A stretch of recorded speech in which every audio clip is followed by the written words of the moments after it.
Now let me explain how to fix the command clip issue here. Now, let's discuss fixing the command clip issue in CapCut. First, as you can see here, try restarting both CapCut and your PC for better performance. Often, the command clip issue arises due to cache, so please try clearing it. Simply restart both CapCut and your PC for better results. Also, after doing all this, please try the following steps. Now let's carefully clear the cache in CapCut. Now as you can see here, go to Settings and carefully clear the cache, as it takes up space.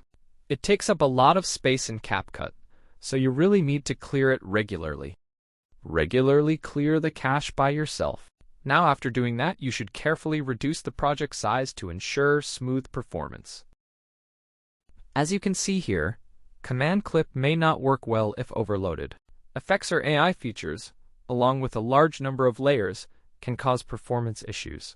A long timeline and many other factors involved. Also, it's better to use MP4 or H.264 formats for optimal performance, as you can see here for better compatibility. Thank you all for watching, wishing you good luck and goodbye.